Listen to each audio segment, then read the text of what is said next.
المسيح ابن مريم إلا رسول قد خلت من قبله الرسل وأمه صديقا كان يأكلان الطعام انظر كيف نبين لهم الآيات ثم انظر أنى يؤفكون صدقت يا رب العالمين. اللهم صل على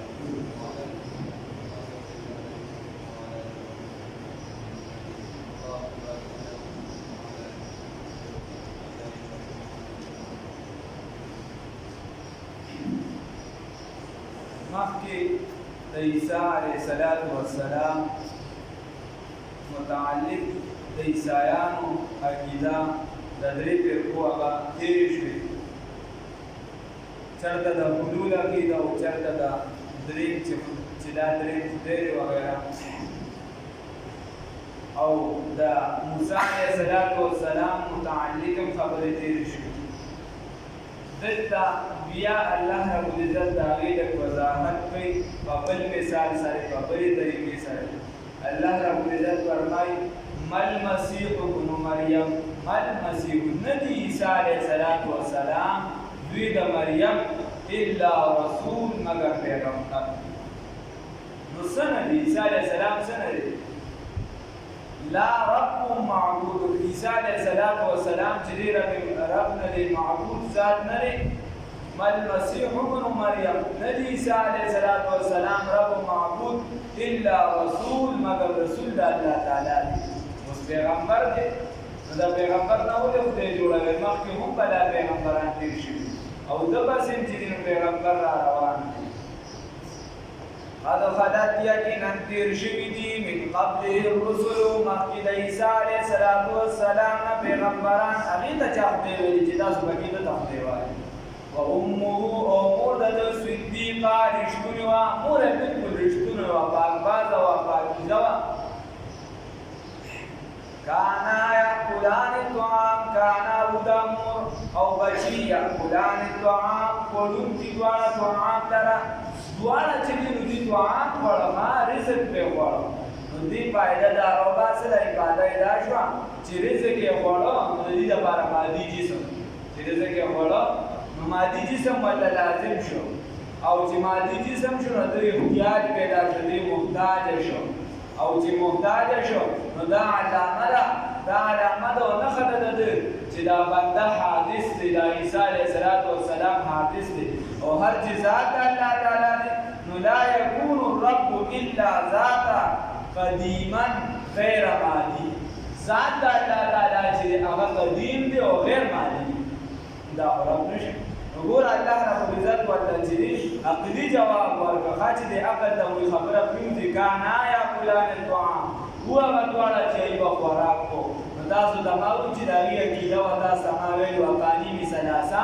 بل چې دی خدای پاک یې ګڼه او بل چې دی د خدای زوی یې ګڼه، درې فرقو ذکر شوي.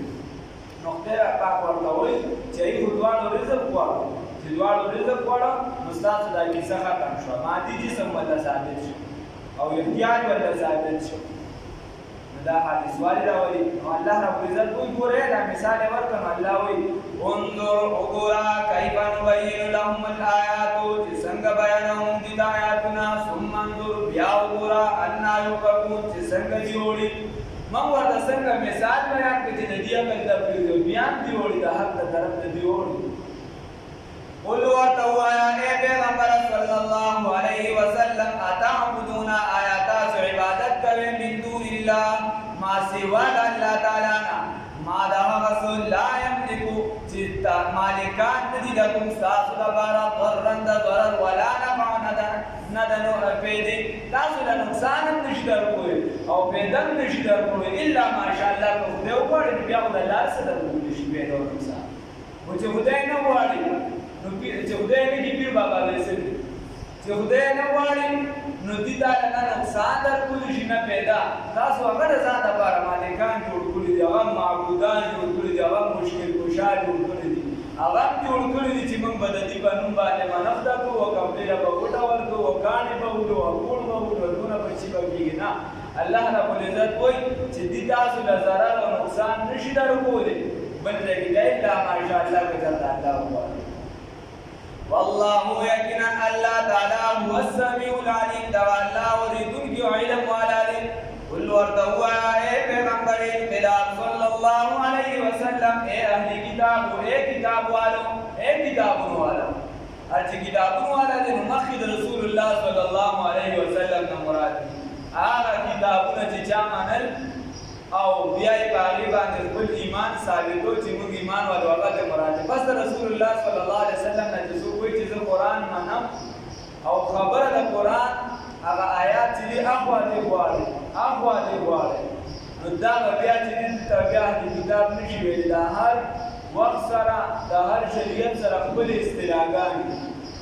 د هغه دپاره بیا د اهل کتاب اصطلاح نه راځي چې د قرآن د آیات معنا بلده وي یعنې قرآن آیات بل طرف ته واړي چې د خاتم النبیین معنا یو څه یو معنا بدله کړي بل څه قل ورته ووایه ای پیغمبر صلی الله علیه وسلم یا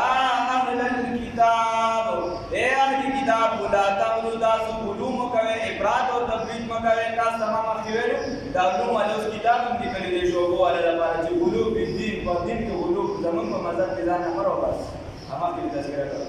فی دینکم په دین ستاسو کې غیر الحق پناهکه د ځان نه پکې یو خبره دونه لازمي کړې ده او بله چې هغه خبره ده هم پرېږدي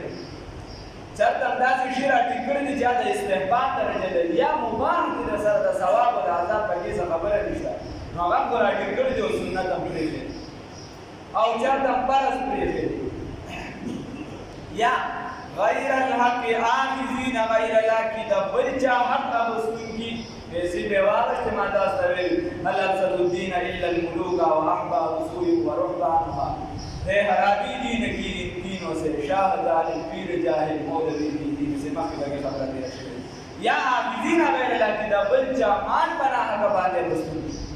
ولا تتبعوا تاسو تابعداري مه کوئ اهواء قوم د خواهشاتو د هغه قوم قد ضلوا چې یقینا دي ګمراه شوي دي بېلارې شوي دي من قبل مخکې د دوی نه واضلوا او ګمراه کړي دي کثیرا ډېرو لره خپل هم ګمراه شوي دي بېلارې شوي دي او ډېره بېلارې کړي دي وضلوا او ګمراه شوي دي عن سواء السبیل د اعتدال والا لارې نه د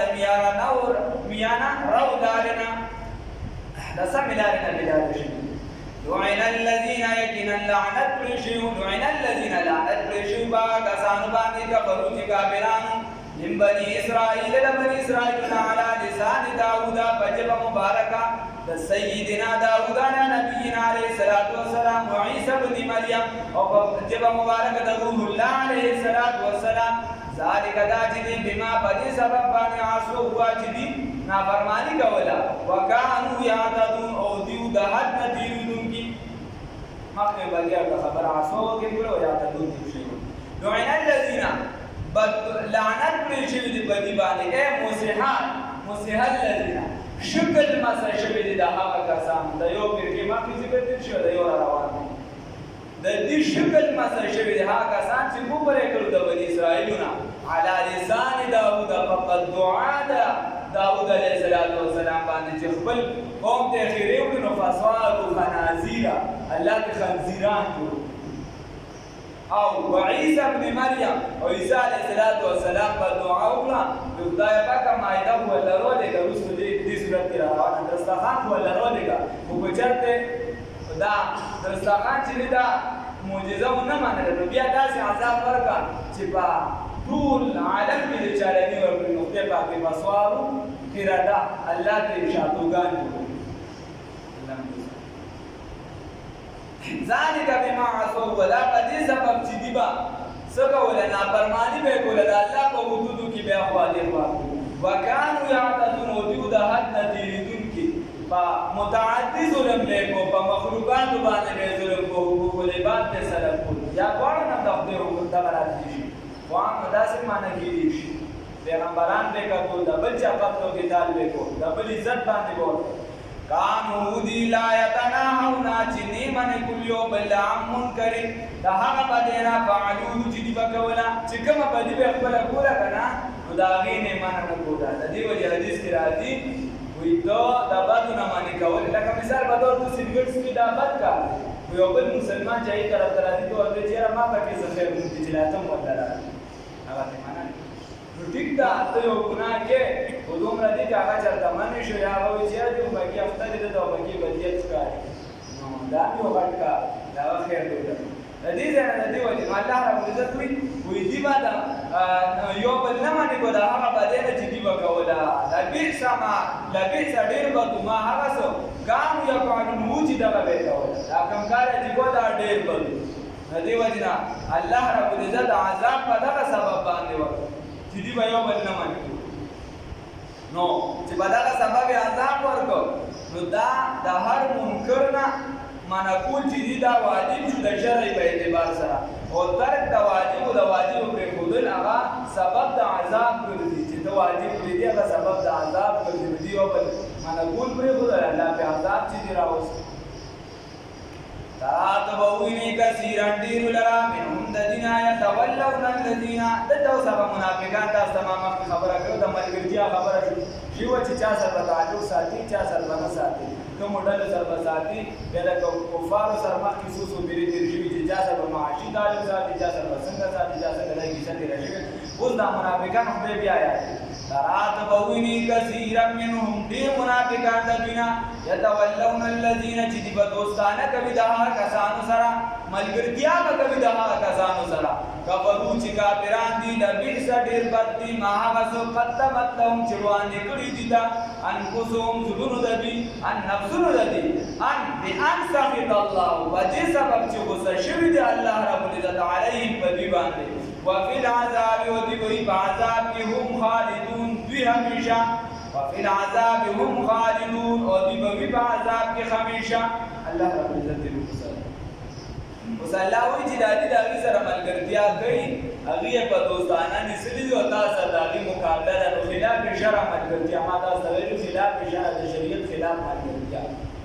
نو الله وایي که د دې چېرته دا تاسو ته چې ظاهرا کلمه وایي په خوله خندا په زړه کې ډک د پاسه برګې مسلمانه ولي دا په خوله چې دا خندا درته کوي په ظاهرا تم تکلف کو بھی اخلاص سمجھتے ہو پرا دوست ہوتا نہیں ہر ہاتھ ملانے والا تو دا په ظاهره چې دې تا ته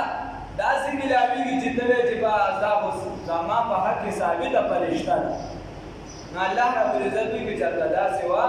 نو دوی به بیا که دا ایمان یې داسې مضبوط وي بیا به د کافرانو دوستانه نه بوله ولو كانوا كجرتوي يؤمنون چیمان راوړل بالله بالله تعالی باندې والنبي او پیغمبر صلی الله علیه وسلم باندې وما وهغه باندې منذرت نازل کړي ویلې د دې جانب ته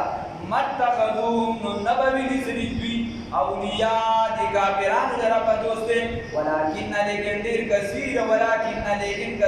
منهم ډیر د دوی فاسقون بدمعشان دي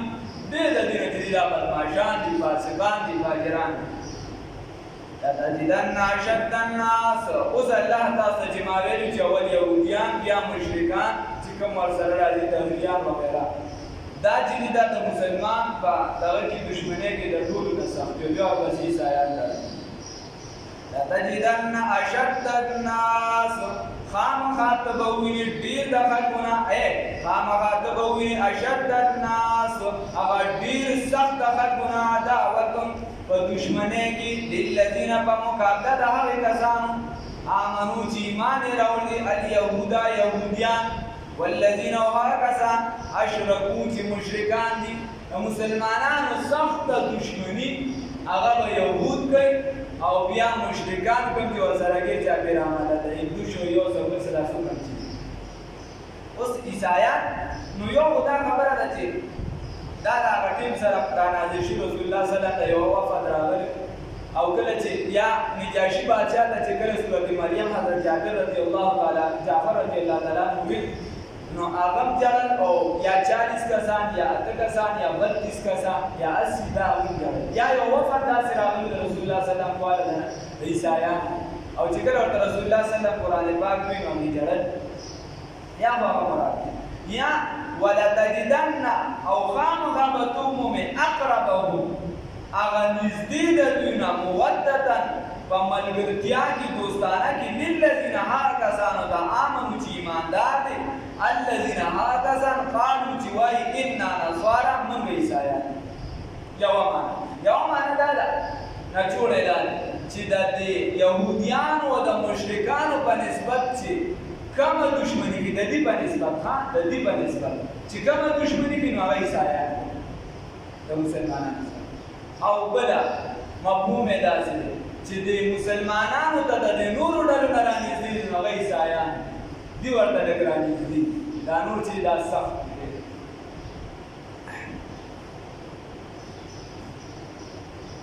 اوس خبره دا شوه چې هلکه دا خو عیسایان برطانیې والا امریکې والا یو څه بل څه دا خو اکثریت چې دي عیسایان او دي چې د مسلمان خو د دې د لاسه ډېر کار اسرائیل یو ملک دی دونه چې دی نو دا هغه دي به ورسره ځای په ځای کسان دي دومره خو صلاحیت نشته نو سیاسي چې چا نظر دی هغې دا او یا د نظر خلک هغې وایي چې تقریبا د اویاو کالونه یو څه بل څه یا لږ مخکې وروستو دا عیسایت او یو څه بل څه د اکثر نظامونه دا یهودیانو په خپل لپیټ کې اوښتي دا په خپل لپیټ کې دي اوښتي ورنه د عیسایانو د ټولو نه سخت دشمن چې دی هغه یهودي دی مسلمان یهودیان ځکه یهودیان وایي اول خو موږ له دین چې دی د عیسایانو ختم کړو چونکې خپل کار پې مې د هغه اثر نه راوځي او دلته یهودیان